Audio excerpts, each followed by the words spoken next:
আপনি কখনো জীবনে সূর্যোদয় দেখেছেন? কত প্রশান্তিদায়ক, কত শক্তিদায়ক হয়। মনের মধ্যে যেন একটা নতুন প্রেরণা দান করে, একটা নতুন উৎসাহ। কিন্তু যদি আপনি উঠতে দেরি করেন, তাহলে আপনি এই সূর্যোদয় দেখতেই পাবেন না। ঠিক এরকমই হয় আমাদের জীবনেও। সুযোগ সূর্যোদয়ের মতো। যদি আপনি আপনার জীবনে দরকারের চেয়ে বেশি অপেক্ষা করেন এই সুযোগের সদ্ব্যবহার করতে, তাহলে এই সুযোগ আপনার অপেক্ষা কখনোই করবে না, তা চলে যাবে। সেই জন্য এদের সামলে রাখুন। সঠিক সময় আসলে এই সুযোগের সদ্ব্যবহার করুন, নিজের কর্মকে সম্পূর্ণরূপে সার্থক করুন। এটাকে এক মুহূর্তের মতো দেখুন। যদি এরকম করেন, তাহলে জীবনও সূর্যোদয়ের মতোই হবে। এতে সন্তুষ্টি থাকবে, গৌরব থাকবে, আর থাকবে শান্তি। রাধা রাধা। আমরা জীবনে এমন অনেক মানুষকে চিনি যারা অত্যন্ত শক্তিশালী, নিজের পরীক্ষা দিতে কখনো পিছপা হন না, খুব কঠোর হন, আত্মপ্রত্যয়ী হন, কিন্তু তাও তারা সাফল্য পান না। কেন? কি কারণ হতে পারে এর? লৌহ মানবের মতো ব্যক্তিত্বের অধিকারী হওয়া সত্ত্বেও তারা সফলতা কেন লাভ করেন না? এবার এটার উত্তর তাদের ব্যক্তিত্বের মধ্যেই লুকিয়ে রয়েছে। লৌহ মানব, লোহা। আপনি কখনো লোহাকে দেখে থাকবেন, অত্যন্ত শক্তিশালী, অত্যন্ত কঠিন, কিন্তু শুধু তখনই যখন সেটা শান্ত থাকে, শীতল থাকে। তাকে উত্তপ্ত করুন, তা আর কঠিন থাকবে না। তার উপরে এক আঘাত করুন আর তার আকৃতি বদলে যাবে। বুঝলেন? যদি আপনিও জীবনে নিজের শক্তি দিয়ে, নিজের নিরন্তর প্রচেষ্টা দিয়ে বড় কিছু করতে চান, তাহলে সর্বপ্রথম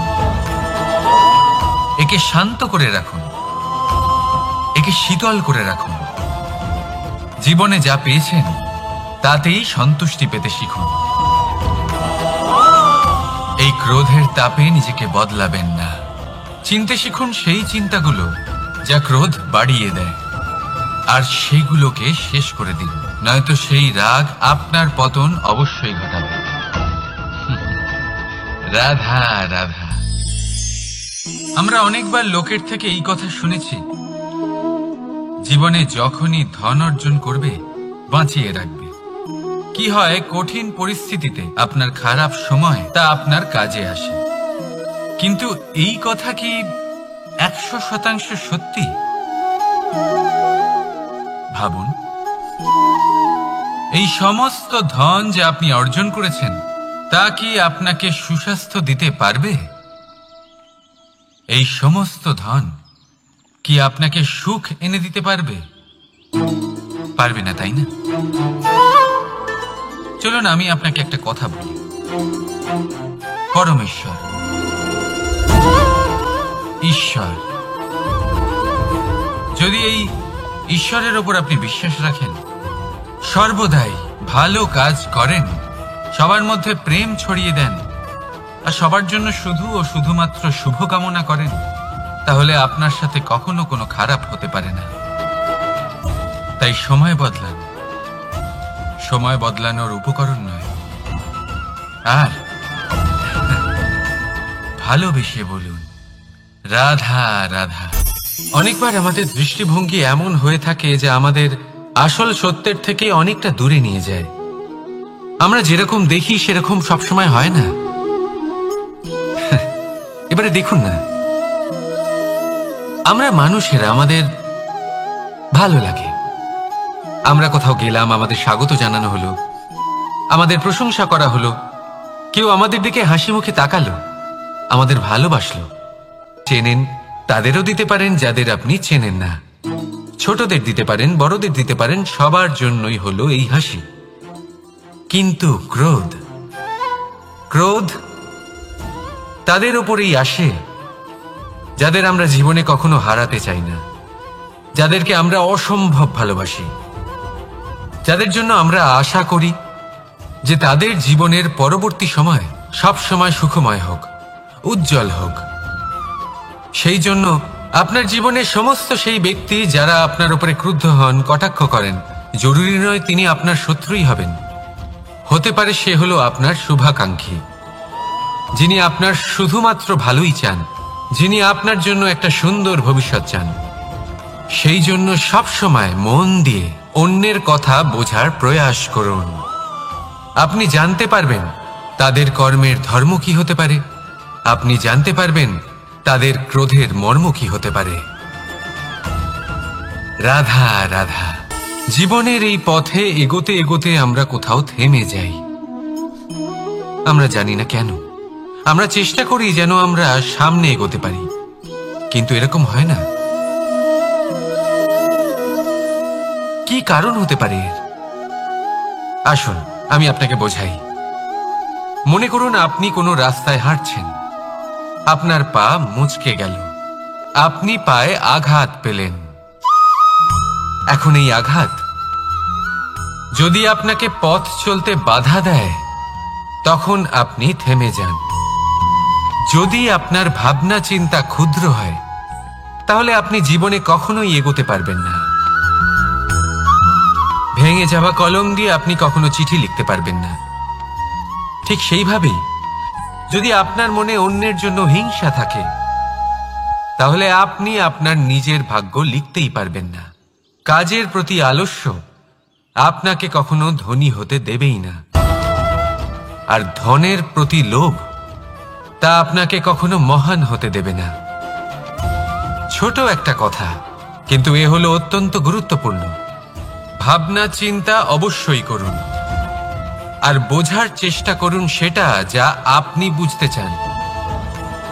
হতে পারে আপনি এমন কোনো পথ খুঁজে পেলেন যার ফলে আপনি কোনো খারাপ পথে যেতে যেতে থেমে গেলেন, বা আপনি এমন কোনো অর্থ খুঁজে পেলেন যা আপনাকে মহান হবার পথে অগ্রসর করে দিল।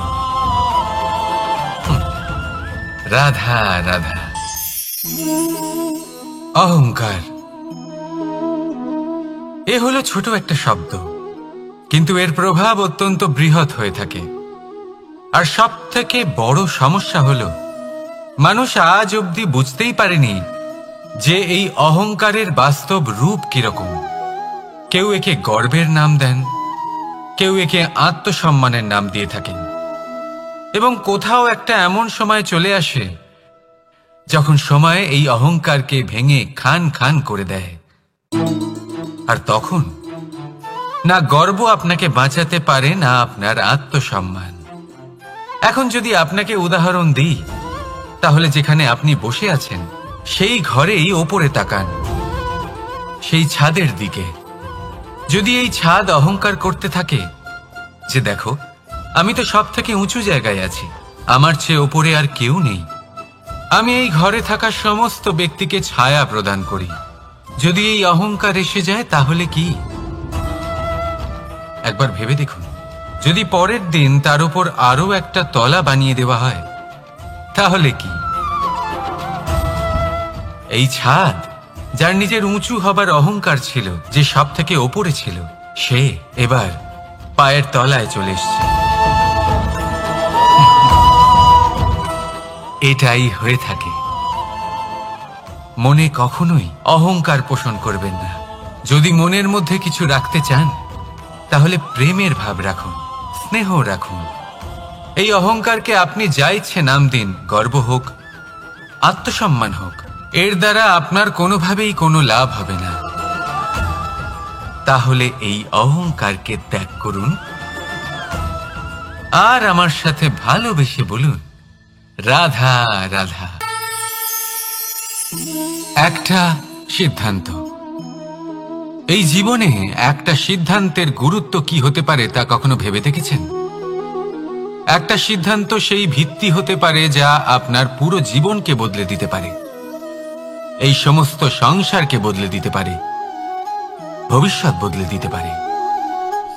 এই সিদ্ধান্ত যে কোন রাস্তা চয়ন করতে হবে, সেই সিদ্ধান্ত যে কখন সামনে এগোতে হবে আর কখন থেমে যেতে হবে, সেই সিদ্ধান্ত যে কখন যুদ্ধ করতে হবে আর কখন নিজেকে পিছু পা হতে হবে, এই সিদ্ধান্ত হলো খুব গুরুত্বপূর্ণ।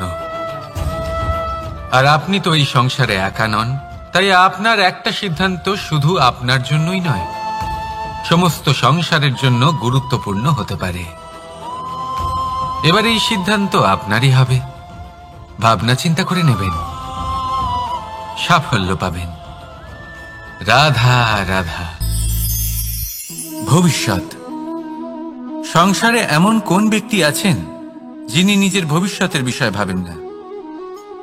যে কেউ ভাবেন আমার ভবিষ্যৎ কিছু এরকম হবে, আমি ভবিষ্যতে এরকম কিছু একটা করব, এই সুবিধা থাকবে, এই আনন্দ পাবো, ইত্যাদি ইত্যাদি। কিন্তু সত্যি বলি, ভবিষ্যতের থেকে বড় ভণ্ড আর কেউ নেই। ভবিষ্যৎ আপনাকে ছেড়ে চলে যাবে, আপনি জানতেও পারবেন না।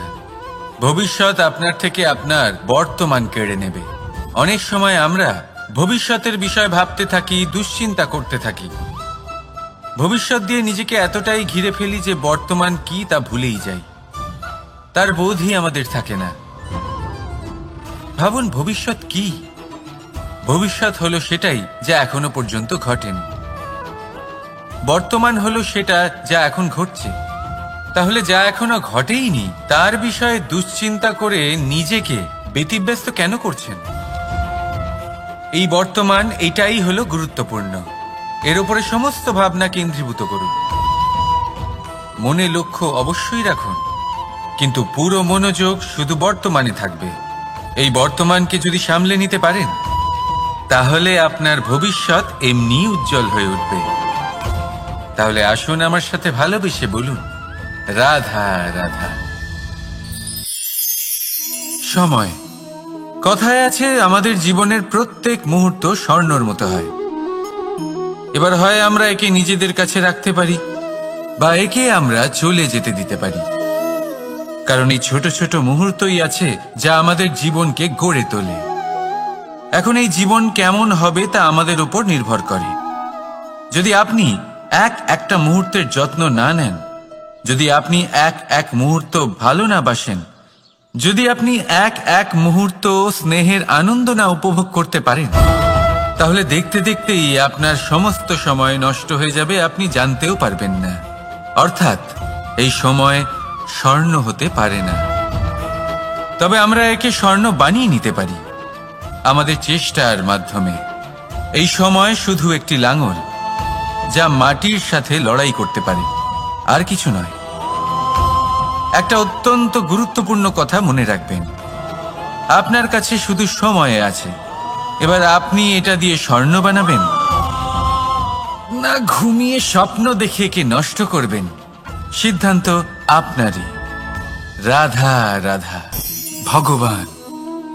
প্রত্যেক কঠিন পরিস্থিতিতে এই নামই আছে যা আমাদের উপায় দিয়ে থাকে।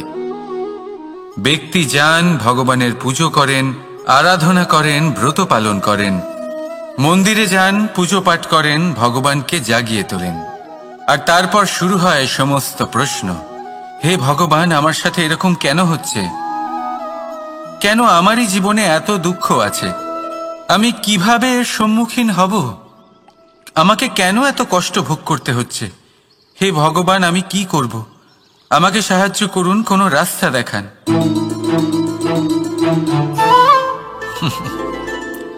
চলুন আমি আপনাকে একটা প্রশ্ন করি। মন্দিরে যাওয়ার চেষ্টা করার আগে আপনি কি জীবনে ততটা চেষ্টা করেছেন যতটা সেই সমস্যাকে দূর করার জন্য দরকার ছিল? দ্বিতীয় প্রশ্ন, ভগবানকে জাগানোর পূর্বে আপনি কি নিজেকে জাগিয়ে তুলেছেন? আপনি কি আলস্য ত্যাগ করেছেন? তৃতীয় প্রশ্ন, ভগবানকে জিজ্ঞাসা করার আগে আপনি কি নিজেকে জিজ্ঞাসা করেছেন যে আমি কেন এত অসফল হচ্ছি? যদি না করে থাকেন তাহলে সবার আগে এটা করুন। আপনি সমস্ত প্রশ্নের উত্তর পাবেন, সমস্ত বিপদের পরিত্রাণ পাবেন। অন্য কোথাও নয়, নিজের ভেতরে তাকিয়ে দেখুন। চেষ্টা করুন নিজেকে জাগিয়ে তোলার। আপনি সফল অবশ্যই হবেন, কারণ এই পরমাত্মা, ওই পরমেশ্বর, ওই পরব্রহ্ম আপনার মধ্যেই তো আছে। রাধা রাধা। আপনি অবশ্যই কোনো গাছ দেখে থাকবেন যেখানে অনেক ফল রয়েছে। সেই গাছের ডালগুলি নিজে থেকেই নত হয়ে যায়। কেন? যাতে মানুষ, প্রাণী, এরা সকলে যাতে সেই ফল খুব সহজে গ্রহণ করতে পারেন। এটাই হলো প্রকৃতির শিক্ষা, এটাই হলো প্রকৃতির নিয়ম। মানুষেরও কিছুটা এরকমই হওয়া উচিত। যদি আপনি সাফল্যের চরম সীমায় পৌঁছে যান, অনেক বেশি ধন অর্জন করে ফেলেন, তখন মনে রাখবেন যে আপনি যেন অহংকারী না হয়ে পড়েন। বিনম্র থাকতে হবে। সেই ধনকে ব্যবহার করতে হবে উচিত কাজের জন্য। সেই ধনের দ্বারা সমাজের মঙ্গল করা উচিত। সকল মানুষকে সাহায্য করা উচিত যাদের ধনের অভাব আছে। যদি ধনী হওয়া সত্ত্বেও আপনি ধনের সদ্ব্যবহার এই সমাজের মঙ্গলের জন্য, তার ভালোর জন্য না করেন, যদি আপনি ধন দান না করেন, তাহলে এই ধন অহংকার রূপী বিষে পরিণত হয়ে আপনাকেই নাশ করবে। তাই ফলে ভরা গাছের মতো নত হয়ে থাকুন, বিনম্র হয়ে থাকুন। কখনো কখনো এমন সময় আসবে যখন আমাদের আপনজনের থেকে সাহায্য চাইতে হয়। আমরা সাহায্য চাই আর তারা সাহায্য করেও দেন, আমাদের সংকট থেকে মুক্তও করে দেন। কিন্তু যখন এই সময় বদলে যায়, যখন সুখের সময় আমাদের জীবনে আসে, তখন আমাদের মনে একটা অহংবোধ জেগে ওঠে। মনে হয় উপকার আবার কি, সেই ব্যক্তি সাহায্য করেছিলেন তাতে কি, উনি তো নিজের কর্তব্য পালন করছিলেন। সেই ব্যক্তি আমাদের ধন দিয়েছিলেন যখন প্রয়োজন ছিল, তো আমরা সেই ধন তো ফিরিয়ে দিয়েছি, উপকার কিসের? এই ভাবনা অনুচিত।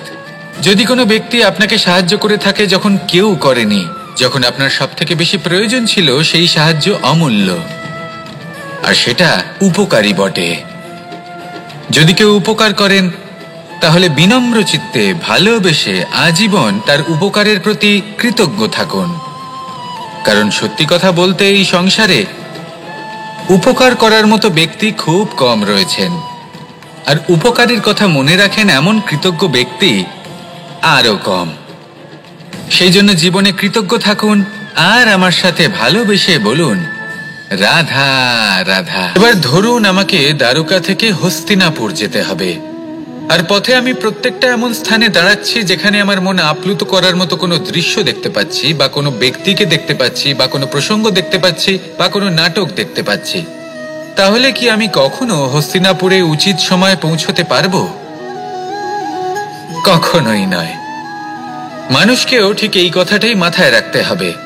মানুষ মনের মধ্যে একটা লক্ষ্য স্থির করেন, সেই পথে অগ্রসর হয়ে পড়েন। এবার সেই পথে এগোতে এগোতে অনেক মানুষজন, অনেক ঘটনা, অনেক সমস্যা চলে আসে, যার ফলে তার মন বিচলিত হয়ে পড়ে। যদি মন বিচলিত হয়ে যায়, তাহলে লক্ষ্যের প্রতি কিভাবে একাগ্রচিত্ত হবেন? সেই জন্য অত্যন্ত আবশ্যক যে আপনি সময়ের সদ্ব্যবহার করুন সেই পথে চলার জন্য। সেই পথে সামনে এগোতে থাকুন, চোখ থাকবে শুধু লক্ষ্যের দিকে। যখনই আপনি বুঝবেন যে আপনি লক্ষ্যভ্রষ্ট হচ্ছেন, আবার সেই পথে নিজেকে টেনে আনুন। ঠিক এইভাবেই এগোতে থাকুন, সাফল্যের শিখরে গিয়ে পৌঁছন, আর সেখানে গিয়ে আনন্দের সাথে উচ্চ স্বরে বলুন রাধা রাধা। এগুলো হলো নিম পাতা। যদি এগুলো চেখে দেখেন তাহলে মুখ বিকৃত হবে। এগুলো কি তেতো খেতে, হে নারায়ণ! এর থেকে বেশি তিক্ত সংসারে আর কিছুই হতে পারে না।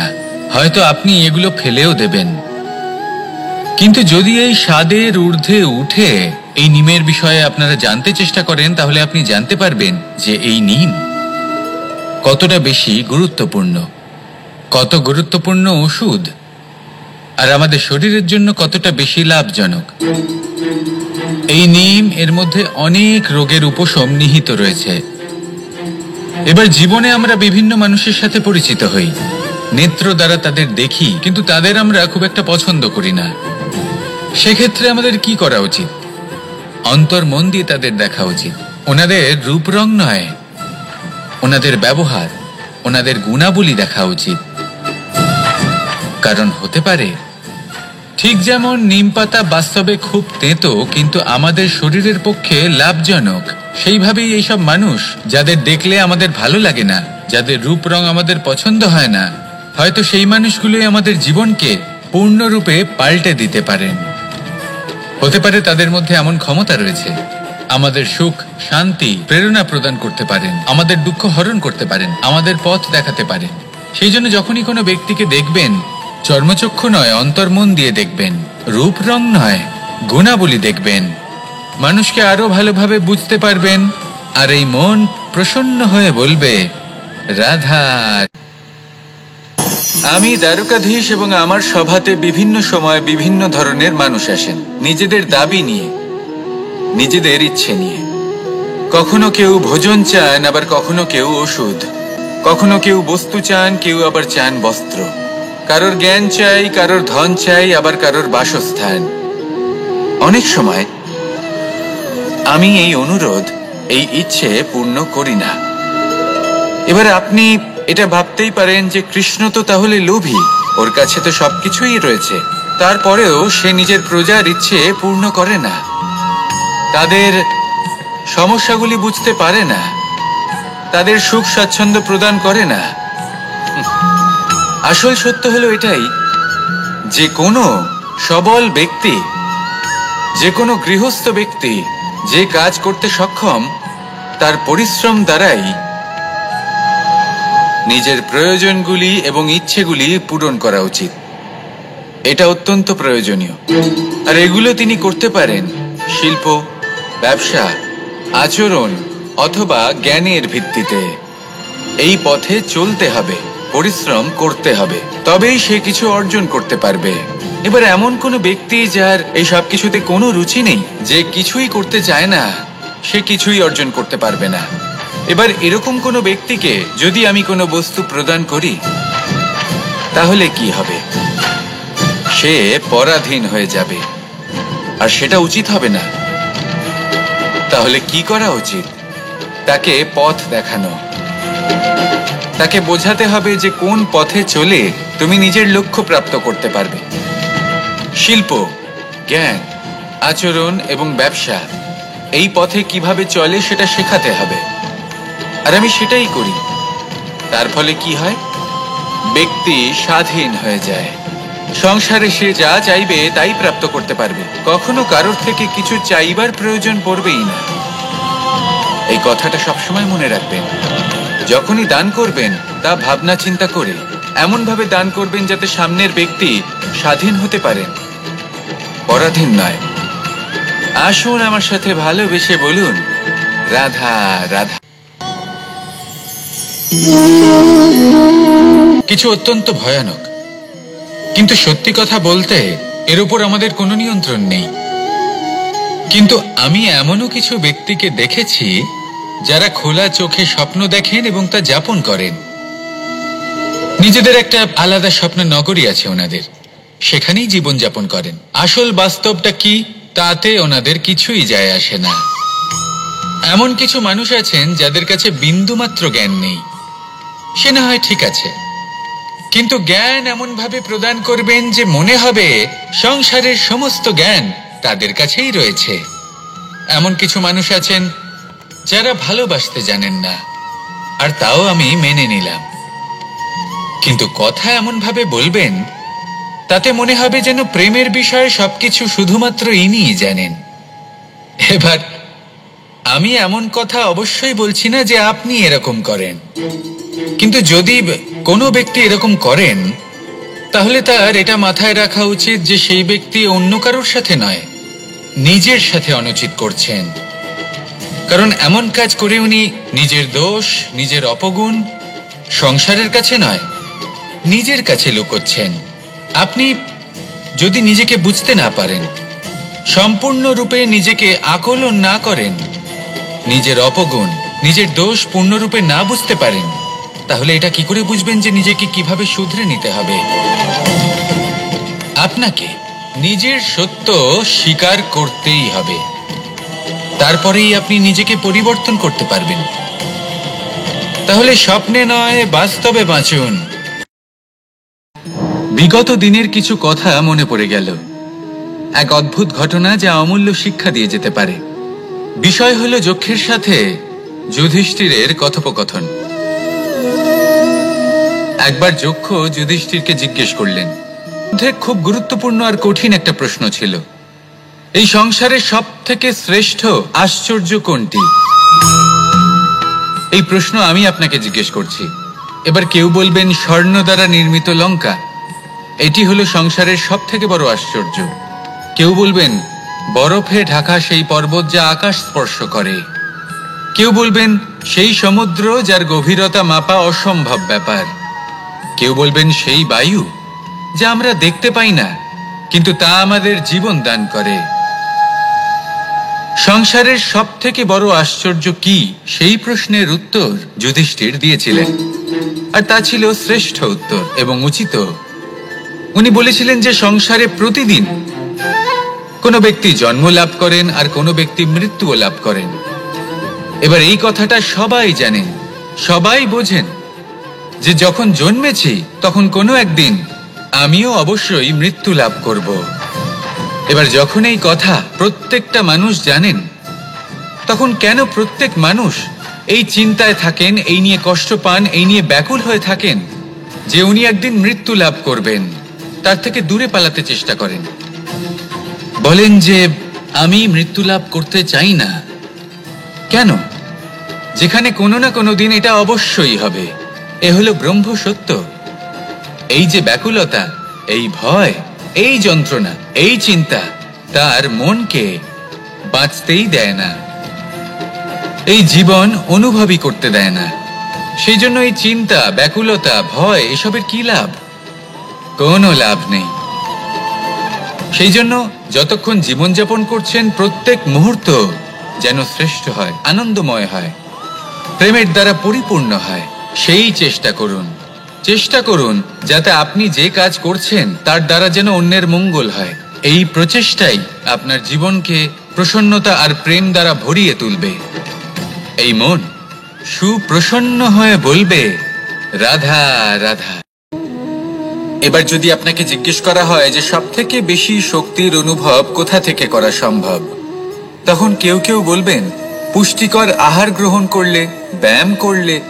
কেউ বলবেন ধন লাভ করলে, বন্ধুদের থেকে, পরিবারের থেকে, আদি ইত্যাদি। এইভাবে আপনি শক্তির অনুভব অবশ্যই করতে পারেন, কিন্তু সব থেকে বেশি শক্তির অনুভব যদি আপনি করতে চান তাহলে তা পাবেন শুধু একতার দ্বারা, সংগঠনের দ্বারা।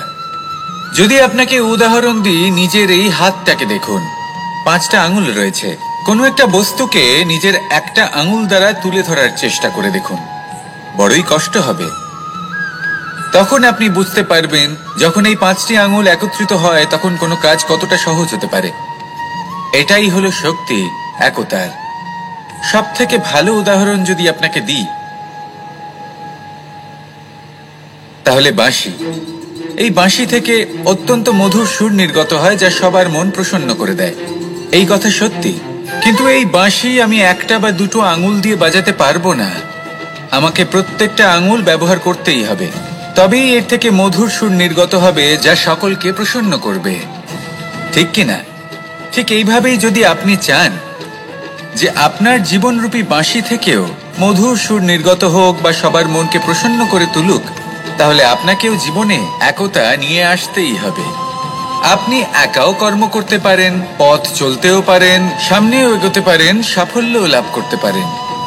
কিন্তু যখন সকলে একসাথে এগোবেন, সেই পথে চলবেন, সেই কর্মই করবেন, তখন লক্ষ্যে অবশ্যই পৌঁছবেন, সাফল্য অবশ্যই লাভ করবেন।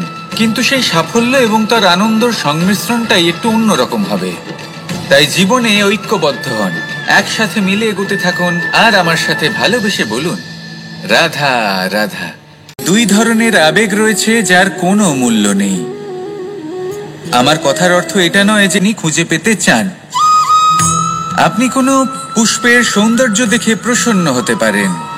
বায়ুর কারণে যখন একটি বৃক্ষ শিহরিত হয় সেটা দেখে আপনি প্রসন্ন হতে পারেন। একটা ছোট্ট শিশুর কলরব শুনেও আপনি প্রসন্ন হতে পারেন। একটা ক্রন্দনরত বালককে হাসিয়ে আপনি প্রসন্ন হতে পারেন। সবকিছু আপনার উপর নির্ভরশীল। সেখানে আরেকটি আবেগ হলো দুশ্চিন্তা। মানুষ বড়ই দুশ্চিন্তা করতে থাকে। আজ আমি এই কাজ করেছি, সেই বিষয়ে চিন্তা। আজ আমি এই কাজ করতে পারিনি, সেই বিষয়ে চিন্তা। কাল আমাকে এই কাজ করতে হবে, সেই নিয়ে চিন্তা। আমি কি সেই কাজটা করতে পারবো, সেই বিষয়েও দুশ্চিন্তা। চিন্তা সর্বত্র রয়েছে, যার জন্য মূল্য দিতে হয় না। যত চান আপনি একত্রিত করতে পারেন। একটা গুরুত্বপূর্ণ কথা মনে রাখবেন, প্রসন্নতা জীবনের একটা নতুন সূত্রপাত। সেখানে দুশ্চিন্তা হলো জীবনের চিতার সমান। এবার এই দুটি আবেগ হলো মূল্যহীন, দুটোই আপনার সামনে আছে। কোনটা চয়ন করবেন আপনি, দুশ্চিন্তা নাকি প্রসন্নতা? সিদ্ধান্ত। আপনি অবশ্যই কোনো গাছ দেখে থাকবেন যেখানে অনেক ফল রয়েছে। সেই গাছের ডালগুলি নিজে থেকে খা, এটাই হলো প্রকৃতির নিয়ম। মানুষেরও কিছুটা এরকমই হওয়া উচিত। যদি আপনি সাফল্যের চরম সীমায় পৌঁছে যান, অনেক বেশি ধন অর্জন করে ফেলেন, তখন মনে রাখবেন যে আপনি যেন অহংকারী না হয়ে পড়েন। বিনম্র থাকতে হবে। সেই ধনকে ব্যবহার করতে হবে উচিত কাজের জন্য। সেই ধনের দ্বারা সমাজের মঙ্গল করা উচিত। সকল মানুষকে সাহায্য করা উচিত যাদের ধনের অভাব আছে। যদি ধনী হওয়া সত্ত্বেও আপনি ধনের সদ্ব্যবহার এই সমাজের মঙ্গলের জন্য, তার ভালোর জন্য না করেন, যদি আপনি ধন দান না করেন, তাহলে এই ধন অহংকার রূপী বিষে পরিণত হয়ে আপনাকেই নাশ করবে। তাই ফলে ভরা গাছের মতো নত হয়ে থাকুন, বিনম্র হয়ে থাকুন। কখনো কখনো এমন সময় আসবে যখন আমাদের আপনজনের থেকে সাহায্য চাইতে হয়।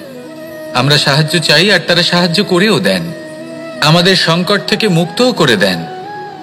কিন্তু যখন এই সময় বদলে যায়, যখন সুখের সময় আমাদের জীবনে আসে, তখন আমাদের মনে একটা অহংবোধ জেগে ওঠে। মনে হয় উপকার আবার কি, সেই ব্যক্তি সাহায্য করেছিলেন তাতে কি, উনি তো নিজের কর্তব্য পালন করছিলেন। সেই ব্যক্তি আমাদের ধন দিয়েছিলেন যখন প্রয়োজন ছিল, তো আমরা সেই ধন তো ফিরিয়ে দিয়েছি, উপকার কিসের? এই ভাবনা অনুচিত। যদি কোনো ব্যক্তি আপনাকে সাহায্য করে থাকে যখন কেউ করেনি, যখন আপনার সব থেকে বেশি প্রয়োজন ছিল, সেই সাহায্য অমূল্য, আর সেটা উপকারী বটে। যদি কেউ উপকার করেন, তাহলে বিনম্র চিত্তে ভালোবেসে আজীবন তার উপকারের প্রতি কৃতজ্ঞ থাকুন। কারণ সত্যি কথা বলতে এই সংসারে উপকার করার মতো ব্যক্তি খুব কম রয়েছেন, আর উপকারের কথা মনে রাখেন এমন কৃতজ্ঞ ব্যক্তি আরো কম।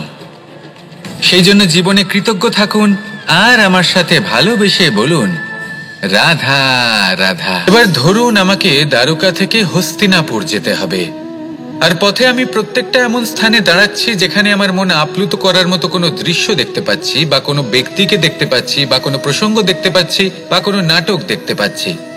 তাহলে কি আমি কখনো হস্তিনাপুরে উচিত সময়ে পৌঁছতে পারবো? কখনোই নয়।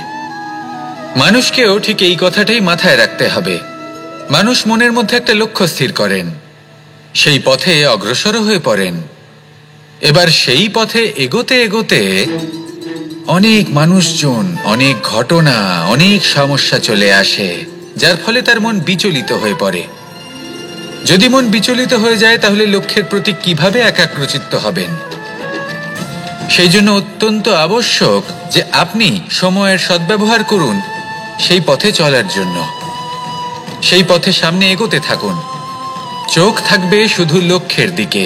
যখনই আপনি বুঝবেন যে আপনি লক্ষ্যভ্রষ্ট হচ্ছেন, আবার সেই পথে নিজেকে টেনে আনুন। ঠিক এইভাবেই এগোতে থাকুন, সাফল্যের শিখরে গিয়ে পৌঁছন, আর সেখানে গিয়ে আনন্দের সাথে উচ্চ স্বরে বলুন, রাধা রাধা। এগুলো হলো নিম পাতা। যদি এগুলো চেখে দেখেন, তাহলে মুখ বিকৃত হবে। এগুলো কি তেঁতো খেতে, হে নারায়ণ! এর থেকে বেশি তিক্ত সংসারে আর কিছুই হতে পারে না। হয়তো আপনি এগুলো ফেলেও দেবেন, কিন্তু যদি এই স্বাদের ঊর্ধ্বে উঠে এই নিমের বিষয়ে আপনারা জানতে চেষ্টা করেন, তাহলে আপনি জানতে পারবেন যে এই নিম কতটা বেশি গুরুত্বপূর্ণ, কত গুরুত্বপূর্ণ ওষুধ, আর আমাদের শরীরের জন্য কতটা বেশি লাভজনক। এই নিম এর মধ্যে অনেক রোগের উপশম নিহিত রয়েছে। এবার জীবনে আমরা বিভিন্ন মানুষের সাথে পরিচিত হই, নেত্র দ্বারা তাদের দেখি, কিন্তু তাদের আমরা খুব একটা পছন্দ করি না। সেক্ষেত্রে আমাদের কি করা উচিত? অন্তর মন দিয়ে তাদের দেখা উচিত। ওনাদের রূপ রং নয়, ওনাদের ব্যবহার, ওনাদের গুণাবলী দেখা উচিত। কারণ হতে পারে ঠিক যেমন নিম পাতা বাস্তবে খুব তেতো কিন্তু আমাদের শরীরের পক্ষে লাভজনক, সেইভাবেই এইসব মানুষ যাদের দেখলে আমাদের ভালো লাগে না, যাদের রূপ রং আমাদের পছন্দ হয় না, হয়তো সেই মানুষগুলোই আমাদের জীবনকে পূর্ণরূপে পাল্টে দিতে পারেন। হতে পারে তাদের মধ্যে এমন ক্ষমতা রয়েছে, আমাদের সুখ, শান্তি, প্রেরণা প্রদান করতে পারেন, আমাদের দুঃখ হরণ করতে পারেন, আমাদের পথ দেখাতে পারেন। সেই জন্য যখনই কোনো ব্যক্তিকে দেখবেন, চর্মচক্ষু নয় অন্তর্মন দিয়ে দেখবেন, রূপ রং নয় গুণাবলী দেখবেন, মানুষকে আরো ভালোভাবে বুঝতে পারবেন। আর এই মন প্রসন্ন হয়ে বলবে, রাধা। আমি দ্বারকাধীশ এবং আমার সভাতে বিভিন্ন সময় বিভিন্ন ধরনের মানুষ আসেন, নিজেদের দাবি নিয়ে, নিজেদের ইচ্ছে নিয়ে। কখনো কেউ ভোজন চান, আবার কখনো কেউ ওষুধ, কখনো কেউ বস্তু চান, কেউ আবার চান বস্ত্র, কারোর জ্ঞান চাই, কারোর ধন চাই, আবার কারোর বাসস্থান।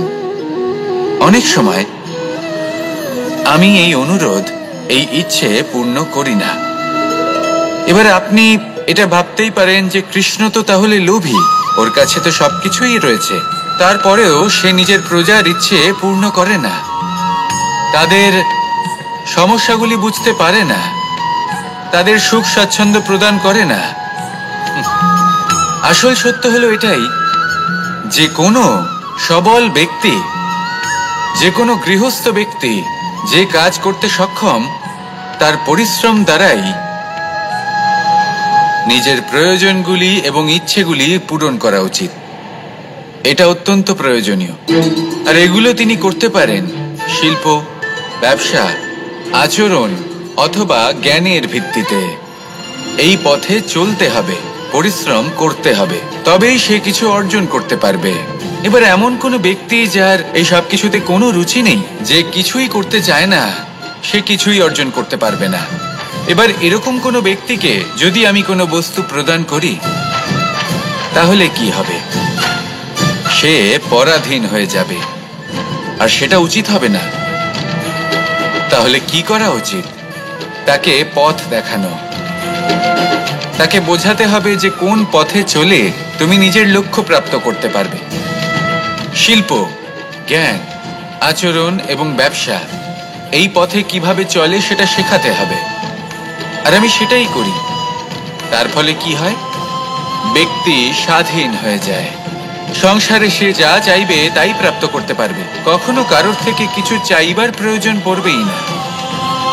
এই কথাটা সবসময় মনে রাখবেন।